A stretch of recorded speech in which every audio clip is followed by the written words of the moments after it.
let's talk to Jane Fryatt from Face to Face HR. So, given a company name like that, I have absolutely no idea what you do for a living. Could it be that you do some HR and you'd like to do it face to face with people? That's right, yeah. We provide HR consultancy services for small businesses. So I work with small business owners to take the stress and heartache away when they have an HR issue and to help them get the best out of their people. Oh, and so does Connie. Well said. Yes. Hello, Connie. Chosen to keep quiet until you're talking. Yes, typical. Okay, so tell me your definition of the word small, because for some people, the legal definition is up to 249 employees. Yes. Which I don't call small. What do you call small? Under 50. Okay. Under 50 staff usually, no HR department, or just has sort of an HR administrator. So they want some professional, experienced HR support they can call on, as and when they have an issue, or if they want to be a bit more proactive, how to motivate their staff, how to get them to be more productive. Okay, and is there a thing at the moment? Is there something that makes your phone ring that lots of people are asking you about? That's a good question. So I'm really good at questions. The answers I struggle with. So recently I've had quite a few, we offer a startup package. So if you're taking on your first employee, so I've had quite a lot of interest in that. People either taking on their first employee for the first time, or they've taken someone on and they're not working out. So they want some support to, perhaps move that person on or get them to be a bit more productive. I'm wondering how you're going to say that's brilliant. We'd like to some move that person on. Move them on. Yeah, not wave bye-bye. Well, often the person themselves knows it's not really working as well, so it can be a bit of relief to have that conversation. Oh, yeah. And while we're talking semantics about moving people on, perhaps, HR, face-to-face HR, so people seem to be moving away from HR as a phrase. There is a view, which I disagree with, but there is a view that saying human resources is just, the people are just another little unimportant cog in the wheel, like the factory or like the warehouse or the vans. Is it a bit condescending to say human resources, or actually is that what they are? They are resources and they're human. They're you can spin it positively. Yeah, I mean, I don't really see it like that. I mean, I wouldn't ever go to someone and say, how many human resources do you have in your business? We're talking about people, obviously. Yeah.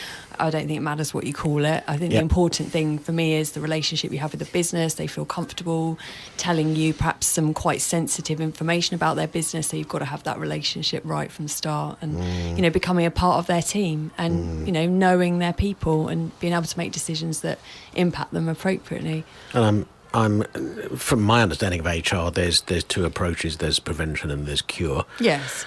And I guess what you like to do is help people put procedures, policies, contracts, whatever in place so that they don't have a problem. Yes, of course. And my experience of people is they tend not to be that clever. They wait until there's a problem then they want you to deal with it. Absolutely. Yeah, I would say 90% of people who come to me are coming because they've got a live issue, they've got a disciplinary issue, or they've got a person who's underperforming, or they've got someone who's off sick, who's been off sick for a while and they want to do something about it, rather than, I'd like to have a new handbook, or, that comes later. Once the relationship's established, I can say to them, look, you probably could do better to have your policy saying this, or your contract of employment saying this, or perhaps we can work on something to improve how we manage return to works, etc. And what you're really doing is saying to people, you've got it wrong. Is that something you need to tread carefully on? Because usually telling people in any walk of life that they got it wrong is not going to make you a friend. No, but like I say, often people come to me knowing that either they have got it wrong or they're about to get it wrong, and they realise they need some support. And so you're sort of pushing out a bit of an open door. Yes, you're right. When you start to dig a little bit deeper and you think, this isn't maybe the best way you could be operating, you do have a more sensitive conversation. But that's like anyone who's working with a business, you're there to help them to improve their business, but not in a way that they're not comfortable with. That's the whole point of face-to-face. I get to know your business. I operate in the way that you feel comfortable. I was just looking at the website. You've got quite a big team of consultants, haven't you? Yes. It's a fairly big group. Yeah. That you work with. There's 7 of us, I think. Yeah. Okay. Up and down the country. But I mean, I focus on Oxfordshire, so I'm based in Wallingford, so I do most of my business is within an hour of Wallingford. I do have a couple of clients in London, but it's quite So Marlow businesses would be more than welcome. Oh, yes, if absolutely. they wanted to give you a ring. And Yeah, it's absolutely. face to face. Face is a number. Face isn't a number 2. 2 is a number 2. Yes. Yeah, which is fine. But I tweet a lot. I do. You do, send out so I'm watching tips. Yeah, I can see it says you're enjoying it so far. Oh, I am enjoying it so far. There you go. Don't worry, we can put that right. But certainly, if people are looking for hints and tips, then follow me on Twitter or LinkedIn. So I put regular posts out. I do, and you do. Yeah, you make me embarrassed. I don't tweet nearly as much as you do, but hey. So sometimes I guess your clients who've had a problem, they feel the need to look back in anger. Here we go. There we go. There we go. That was absolutely seamless. Which leads me neatly to your first choice of music for us, which is a piece of music that I love. Connie loves it as well.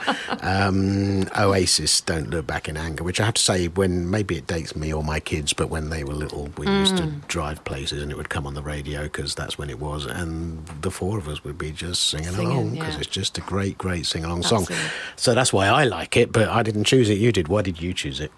It reminds me of being at university, actually, and we did the same. One of the last songs to play in the student union was this song, and everyone kind of sang along. So yeah, good memories. So at the same time, I was married with kids and you were in your last year Yeah, of I uni. was getting drunk. What does that tell us? Fine, lovely. Thank you for choosing Oasis, Don't Look Back in Anger.